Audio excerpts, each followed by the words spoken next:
Hello, I'm Irina Bokas. Welcome back to the Future of Learning.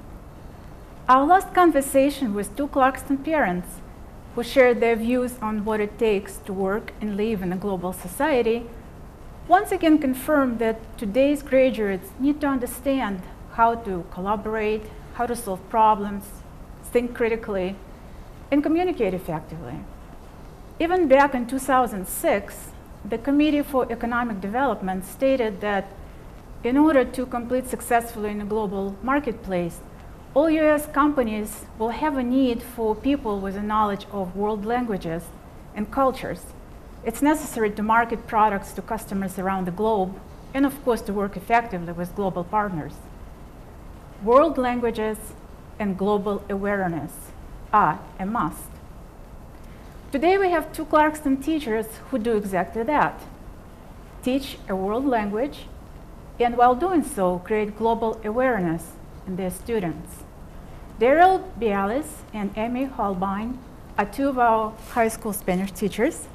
Thank you very much for being here today. Daryl, even though a lot of people here in Clarkston now come from all over our country and perhaps from even all over the world and settle here, still it's a pretty small kind of local close-knit community. How do you think a global community is different from our local community here in Clarkston, or is there any difference? A global society, or community as you put it, is one where individuals identify themselves as citizens of the world as much as being a citizen of a particular country or locality. I think that while Clarkston still very much has that hometown feel, and that's one of the reasons that I was attracted to this district, technology today has brought information, events, and access to other cultures here to our students. In that respect, I don't think that Clarkston's that different from other places in the world. It's how and how often our students interact with these global experiences and every other culture that may be different from some other parts of the world, and even other areas of our country.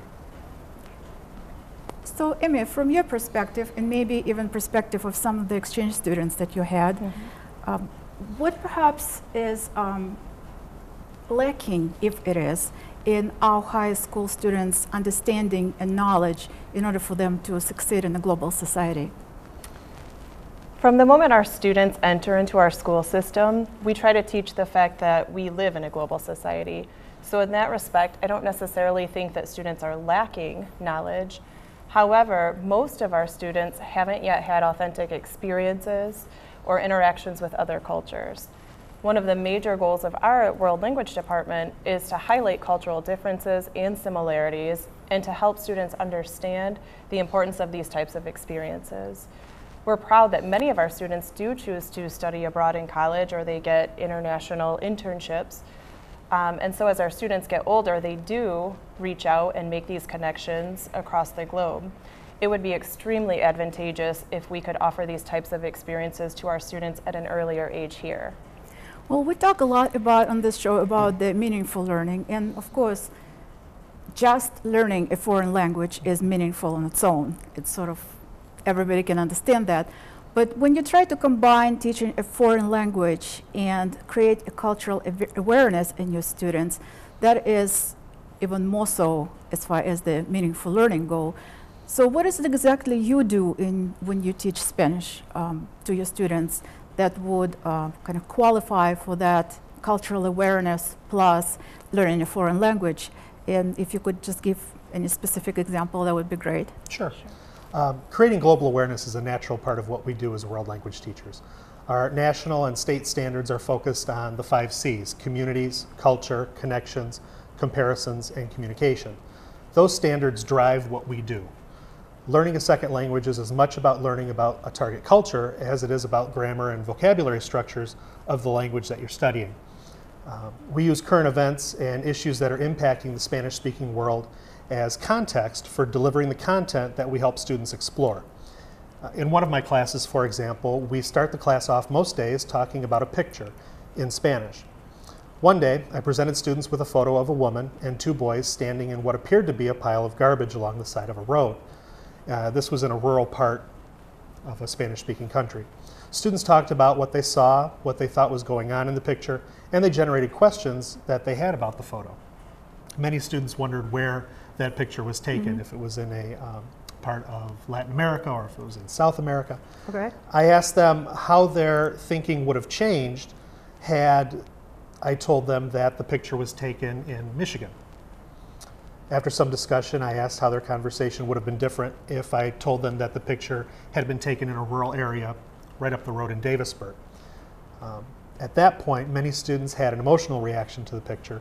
Most were shocked or surprised that something like that could be a reality in an area that's so close to us. Once they made a connection to the picture, our conversation changed even more, and students were engaged at a deeper level. We discussed how we as human beings interact with each other on a local, national, and global scale.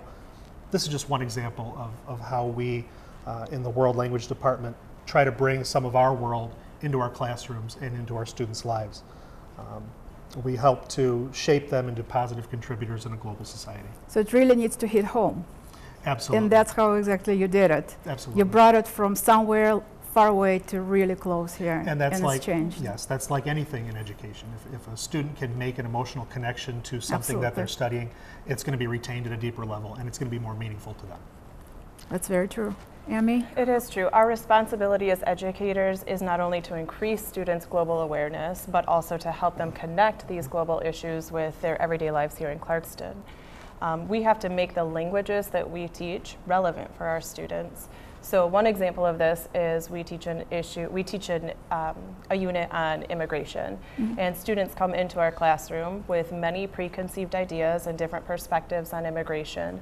So initially we find their opinions tend to be either that immigration doesn't have an effect on their direct lives, or that perhaps maybe they're not going to get a job in the future because of immigrants in our country. So after we do some research and we talk about it, students learn about migrant workers right here in Michigan and how these workers affect our economy here. And once students realize that these issues spread across the globe and actually hit Clarkston, hit home, they become much more engaged, they become more empathetic, and they start to get a sense of global citizenship that maybe just hadn't been previously developed before. Well, talking about global citizenship, so you, I know, went abroad. Not only you went there, you studied there, you had exchange students, you took groups of our students there, both of you, I believe. And certainly you had an opportunity to see how global citizenship is being, or global awareness for this matter, is being developed in other countries. So how would you compare that to, or perhaps the students, their educational experience in other countries to what we have here in Clarkston? Well, I've lived abroad in both Spain and Brazil, and education in both of these countries varies. One common difference that I've noticed in their students and in ours is their political involvement. I would say that many of our students are at the very beginning stages of understanding the politics behind many global issues, whether they're issues that affect right here or national or global issues. So my experience with international students is that they're much more aware and involved. It's not uncommon for high school students in other countries to be moved to take action regarding issues about which they strongly care. They have a deeper level of understanding at an earlier age of how these issues affect our world. I believe that with today's technology, we're capable of helping our own students achieve that same level of understanding and igniting the same passion to become engaged in change. So do you believe it's just the students who come here that they're more engaged, or generally students from other countries more engaged in kind of political life and things? In my experience, it's the students who are educated in the other countries. Okay. It's part of their everyday lives. They have a lot of personal and emotional connection to these issues. They understand them, I think, just earlier than our students tend to. So, and what do you think? What perhaps what other experiences that educational experiences that we can borrow, if we can borrow from other countries, we can use here in Clarkston? Anything particular? Well, I think overall we're doing a real good job here to prepare our students to be global citizens. Across the board, I think you're seeing more and more global connections being made in all curricular areas and at all grade levels. I would say that one thing that stands out is that a great number of other countries in the world begin second language instruction much earlier than we do here in the United States. Those other countries also tend to make this a requirement in any school that their students are attending. Languages are best learned, as we all know, when a child is young. Here in the United States, most school districts don't have elementary world language programs because there hasn't been a true value placed on second language learning in our society.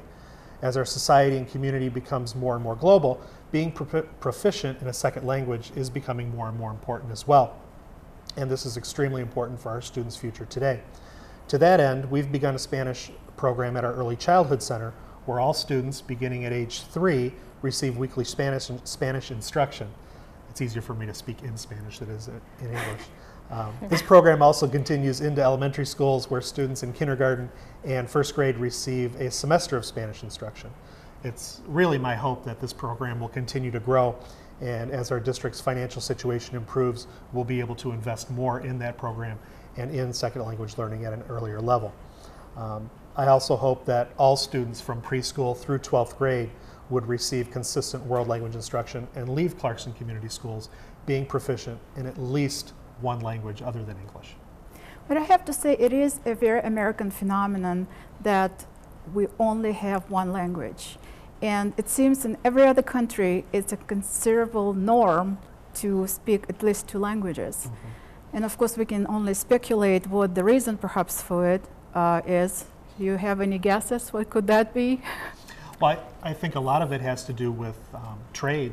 And for the longest time, the other countries in the world received their products from the United States, had to do business with us, and so they needed to have our language in order to negotiate and to communicate with us effectively. And now that our society is changing and becoming more and more global, where we are being needed to interact more with other cultures, we have to take the initiative to invest in their culture, in their language, in order for us to be able to communicate. I agree. I feel like students are just now understanding the importance of learning how to speak a second language and how valuable that skill will be for them in their future. Because my children do not understand that. They do not think that they need to speak Russian. They think one is good. Well, thank you so much for being here today. I also want to say that René Dubois, a microbiologist who brought a profound humanity to the study of man's harm to himself through negligence to our planet, once said that we should think globally and act locally. And to do that, it is important to study and understand places from all over the globe. Of course, this goes beyond just the secondary education, but it's a great time to start.